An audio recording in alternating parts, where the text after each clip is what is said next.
Bonjour à tous. Donc aujourd'hui, on va parler de ce qui se passe en ce moment avec la crypto-monnaie. Mon nom est Olivier Saint-Pierre. Ça fait un petit moment que je n'ai pas fait de vidéo, mais on va regarder aujourd'hui qu'est-ce qui a fait en sorte que Bitcoin atteigne 100 000 puis que tout le marché des cryptos explose extrêmement fortement. Puis, quelle vont être la suite des choses? Donc le premier sujet aujourd'hui, c'est qu'on va regarder qu'est-ce qui s'est passé hier avec le FOMC meeting, puis aussi qu'est-ce que Jérôme Powell a dit. Donc hier, on n'a eu aucune surprise. Donc on était à 4,5% de taux d'intérêt. Le forecast, donc ce que le monde s'attendait, les économistes s'attendaient, c'était 4,5 aussi. Puis, qu'est-ce qu'on a eu? C'est 4,5 de résultats. Donc, encore là, aucune surprise. Mais la réalité, c'est que le prix des cryptos était déjà price-in dans le marché pour ces données-là. Donc, comment on peut comprendre ça? C'est que le marché, réalistiquement, ne réagit pas directement suite à une décision. Qu'est-ce qui va arriver réellement, c'est que souvent on sait qu'est-ce que certaines décisions vont avoir comme impact. Donc, c'est sûr que si là en ce moment on aurait eu une baisse de taux, on aurait eu une montée encore plus drastique. Mais en ce moment, on s'attendait déjà à rester à 4,5. Donc, ça n'a été aucune surprise. Par contre, qu'est-ce qui a été positif? Ça a été Powell, donc Jerome Powell, qui est le président de la Federal Reserve, qui est la banque centrale des États-Unis, hier, qui a donné un discours. Donc, 30 minutes après la sortie des résultats, il donne toujours un discours. Puis ce discours-là a été positif. Donc, il disait comme quoi qu'on allait dans la bonne direction, que si on continuait comme ça, on allait avoir une baisse de taux, soit en juin, soit en juillet. Puis, pour moi, comment je le vois, c'est que c'est clairement bullish. Puis on a vu dans le marché en ce moment, ça a amené le Bitcoin vers les 100 000, ça a fait aussi monter toutes les altcoins drastiquement. Maintenant, on va regarder le Bitcoin. Donc, en ce moment, le Bitcoin est à 101 295. Donc, une belle montée depuis la dernière journée. Une chose que j'aime regarder avec le Bitcoin, c'est de faire une comparaison avec le M2. Donc, c'est quoi le M2? C'est la quantité totale de liquidité qu'il y a dans le monde en entier. Donc, souvent, on voit une corrélation lorsque le M2 vient à monter, mais le Bitcoin aussi vient à monter. La seule chose qu'il faut faire hyper attention, puis c'est pour ça que dans les dernières semaines, j'étais un petit peu plus, je faisais un petit peu plus attention avec le marché, c'est qu'il arrive un moment lorsque le M2 n'est plus nécessairement corrélé au Bitcoin. Donc, lorsque le Bitcoin est en bear market, donc lorsqu'il est dans un cycle baissier, le Bitcoin ne vient plus avoir de corrélation avec le M2. En ce moment, on peut voir la corrélation est encore très belle. Puis, il y a beaucoup de personnes qui vont regarder différents types de journées. Moi, qu'est-ce que j'aime regarder? Ça va être avec 77 jours d'intervalle. Donc, souvent, le M2 va monter. Puis, Bitcoin va suivre 77 jours plus tard. Donc, c'est pour ça en ce moment, on peut voir les lignes bleues ici qui représentent le M2, puis le graphique en arrière qui représente le Bitcoin. Donc, qu'est-ce qu'on peut voir? C'est que fort probablement qu'on va avoir du jus pour monter jusqu'à la mi-été environ en ce moment. Donc, ce qui fait corrélation aussi avec une possible baisse des taux d'intérêt en juin et en juillet. Et aussi, on peut voir qu'on risque d'avoir du jus pour monter aux alentours de 135 000 Donc, c'est sûr que c'est pas à la scène près la corrélation, mais encore là, ça nous donne une belle indication de vers où Bitcoin pourrait réellement monter. Ensuite, on va regarder la dominance de Bitcoin. C'est quoi la dominance de Bitcoin? C'est le nombre de liquidités qui est dans l'actif de Bitcoin versus le reste du marché. Donc, plus que la dominance monte, mais plus que la liquidité à l'intérieur du marché est plus forte à l'intérieur de l'actif qui est Bitcoin versus le reste du marché. Donc, lorsqu'on a une baisse de la dominance, c'est souvent à ces moments-là qu'on vient voir une montée des actifs alternatifs comme les altcoins, comme Ethereum, Solana, tous ceux que vous connaissez. Donc, ici, qu'est-ce qu'on peut voir? C'est qu'on a un bearish flag. Aussi, j'ai placé mon FIB, ce qui fait en sorte qu'en ce moment, on arrive très, très, très, très proche de la 78. Donc, le point 78 et le point 88 sont souvent des niveaux de résistance extrêmement importants lorsqu'on place notre Fibonacci. Et aussi, qu'est-ce qu'on peut voir? C'est qu'ici, au 78, on peut voir un bearish gap. Donc, un bearish gap, c'est quoi? C'est lorsqu'il y a trop de vendeurs pour combler les ordres. Donc, qu'est-ce qui arrive? C'est que le graphique vient éventuellement revisiter cette zone parce que c'est un endroit qu'on a une insuffisance dans le marché. Puis quand ça arrive, on veut venir le combler. Donc, qu'est-ce qui est intéressant ici de voir, c'est que littéralement, à une zone de résistance et en même temps qu'on a un bearish cap, ça vient faire notre quatrième touch vers le haut. Donc, souvent aussi, c'est une indication, un final call, qu'on se dirige vers le bas, comme la ligne que j'ai tracée ici. Donc, qu'est-ce que j'aimerais qu'on voit sur la dominance du Bitcoin, ce qui amènerait aussi vers un alt season, comme on appelle, ça serait cette quatrième touch-là, qu'on vienne revisiter ici, puis dans ce bearish flag-là, on viendrait avoir notre troisième touch directement ici, ce qui ferait en sorte qu'on brise ce bearish flag-là, puis idéalement, le target que j'aimerais viser, ça serait autour du bullish gap juste ici. Donc idéalement, lorsqu'on va avoir notre troisième touch, puis qu'on va briser le bearish flag, j'aimerais qu'on aille visiter le bullish gap ici, donc la même chose que le bearish gap qu'on a vu ici, mais le contraire. Ce qui nous amènerait à une dominance autour de 45%. Donc pour moi, ça serait un excellent target qui permettrait vraiment de voir comme il faut une alt season cette année. Par la suite, ici, on peut voir le graphique du total. Donc le total, c'est quoi? C'est la liquidité totale du marché de la crypto-monnaie. Donc ça comprend Bitcoin, ça comprend toutes les altcoins, ça comprend littéralement tous les actifs digitales dans le marché des crypto-monnaies. Comme on peut voir ici, on a créé une grosse résistance au all-time high qui est situé ici par les flèches. Donc, qu'est-ce qu'on peut voir avec le total? C'est qu'on a créé une énorme résistance au all-time high qui est montrée par ces trois flèches ici. Puis aussi, qu'est-ce qu'on peut voir? C'est qu'en ce moment, le support qui est la courbe, mais elle est tenue de plus en plus. Puis on monte tranquillement pas vite vers la résistance qui est le all-time high. Comme on peut voir aussi ici, on a fill un gap qui est bullish. Donc, ça, c'est extrêmement positif pour se diriger vers les prochaines zones vers le haut. Aussi, qu'est-ce qu'on peut remarquer avec ce support-là qui est défini par la courbe, c'est qu'on voit des impulsions beaucoup plus fortement. Donc, qu'est-ce que j'aimerais voir? C'est une troisième impulsion ici, beaucoup plus forte, ce qui ferait en sorte qu'on aurait une probabilité de 60% de venir breakout. Par contre, si on ne vient pas réussir à breakout la résistance ici qui est les all-time high, on pourrait venir revisiter le support ici qui est démontré par la courbe et par après, on aurait une probabilité de breakout de 80%. Donc, c'est très possible qu'on résiste au breakout ici.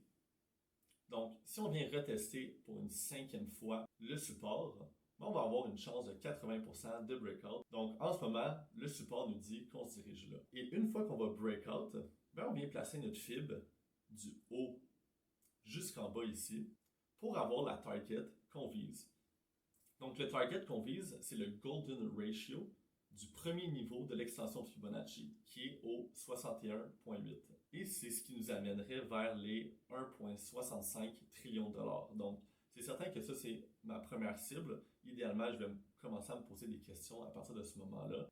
Mais souvent, le Golden Ratio, qui est exactement ici, est une très belle cible pour commencer à prendre des profits. Donc, à partir de ce moment-là, c'est certain que personnellement, je vais commencer à prendre des profits dans le marché. Donc ici, on a Ethereum, on a pu voir de l'accumulation. L'accumulation, c'est quoi? C'est on crée un genre de range, ce qui vient créer des stop-loss et qui vient laisser de la liquidité.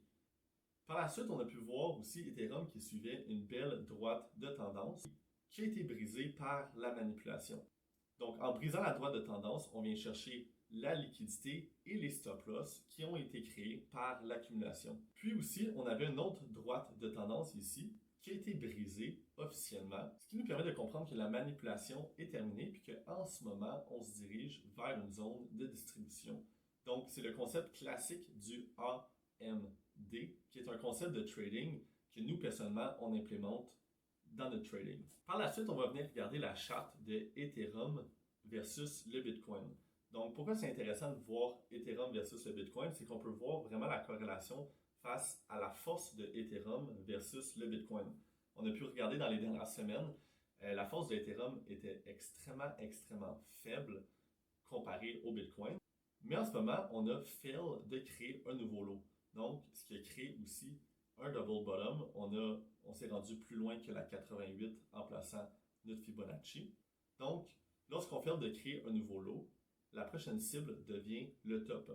De plus, qu'est-ce qu'on peut remarquer? C'est qu'en ce moment, on a brisé la droite de tendance, ce qui nous permet de nous amener vers une structure qui est un petit peu plus bullish. Et si on se dirige vers une structure plus bullish de Ethereum versus le Bitcoin, ça nous permettrait aussi de nous donner une autre indication qu'on se dirige vers une possible alt season, donc que les altcoins, qui est Ethereum, dont Ethereum est pas mal le chef des altcoins en ce moment, puisqu'il est la deuxième plus grande crypto à capitalisation du marché. Donc un renversement de structure et avoir une structure un petit peu plus bullish face à Ethereum versus Bitcoin permettrait au plus gros altcoin qui est Ethereum de nous montrer sa force et ce qui pourrait nous amener vers une prochaine alt season. Encore là, une prochaine alt season puis une force plus grande de Ethereum versus Bitcoin ne veut pas dire nécessairement que Bitcoin va diminuer. Tout simplement qu'il va y avoir une plus grande proportion du marché qui va aller dans Ethereum puis vers les actifs alternatifs versus Bitcoin.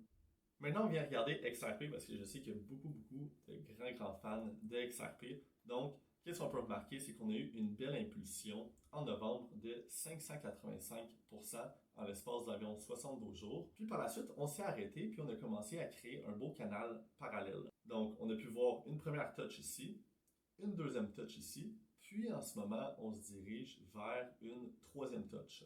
Encore là, c'est argumentable parce qu'on peut voir ici qu'au début du parallèle channel, il y a eu une no touch. Donc, c'est soit la troisième ou la quatrième touch. Donc, qu'est-ce qui peut arriver pour XRP? C'est qu'on pourrait soit break à la troisième ou quatrième touch, comme vous le désirez, en ce moment, ou on pourrait être rejeté, revenir tester ici, pour rebreak éventuellement. Puis lorsqu'on va break out, la cible va devenir la hauteur de la première pole ici, qu'on va venir dupliquer, ce qui pourrait créer une montée d'environ 125% et amener XRP vers les 5,20$.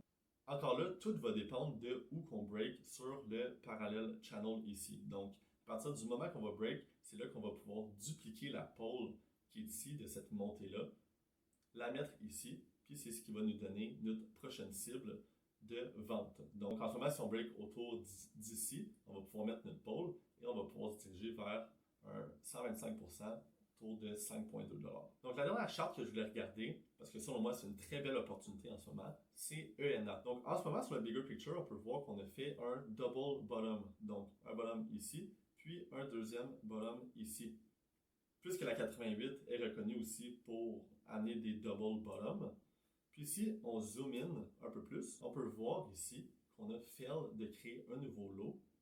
Puis en plus de ça, on a un triple bottom sur un horizon de temps un petit peu plus court. En ce moment aussi, qu'est-ce qu'on a? C'est une droite de tendance. Une fois qu'on va briser la droite de tendance, mais la structure va redevenir bullish. Donc comment je vais faire pour choisir mon target sur ENA?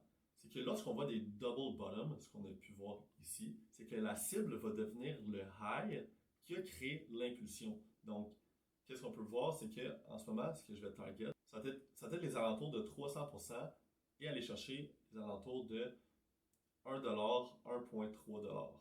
Puis qu'est-ce qui est vraiment intéressant aussi avec ENA, c'est qu'il fait partie du top 100.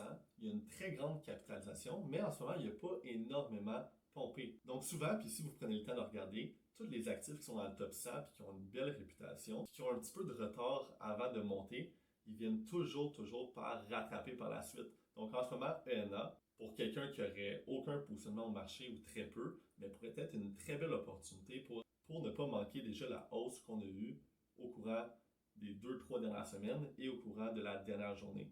Par contre, la seule chose que je ferais attention avec ENA, c'est qu'il y a des libérations de tokens. Donc, on peut voir ici que le 5 juin 2025, c'est qu'il va y avoir pas loin de 53,9 millions de dollars US qui vont être libérés pour un total du supply de 3%. Puis le 2 juillet pour 12 millions de dollars US. Donc, ça peut créer beaucoup de pression à la baisse. Encore là, lorsqu'on est dans un marché qui est haussier et que tout vient à monter, souvent les libérations de tokens viennent avoir une moins grande importance. Mais malgré tout, c'est quelque chose que moi, personnellement, je vais faire attention, puis je vais regarder très fortement. Mais en ce moment, ENA est selon moi une très belle opportunité. Donc, c'est pas mal ce qui conclut la vidéo d'aujourd'hui. En ce moment, vous avez une idée claire de pourquoi on a monté, vers où qu'on se dirige, quelles sont les belles opportunités en ce moment, qu'est-ce qui pourrait faire en sorte qu'on se dirige vers un alt season. Donc, si vous avez trouvé des informations intéressantes, puis vous avez appris, laissez-moi le savoir en commentaire. Puis si vous voulez que je regarde d'autres chartes, si vous voulez que je parle d'autres sujets que pour vous, il n'y a pas assez de personnes qui parlent puis que vous aimeriez avoir des réponses, n'hésitez pas à me laisser savoir encore une fois en commentaire. Si vous avez apprécié la vidéo, partagez-la à un ami. à votre famille, likez la vidéo. Puis une dernière chose que je vous dirais, c'est que même si on se dirige vers l'été en ce moment, le marché n'attend personne. Puis si vous n'êtes pas concentré, mais vous risquez de laisser sur la table des très très très belles opportunités. Donc en ce moment, on va continuer à se diriger vers le haut selon moi. Puis on se voit très bientôt sur une prochaine vidéo. À partir de cette semaine, je vais commencer à poster à chaque semaine. Donc restez à l'affût, ouvrez les notifications, puis on se voit très bientôt. Au revoir.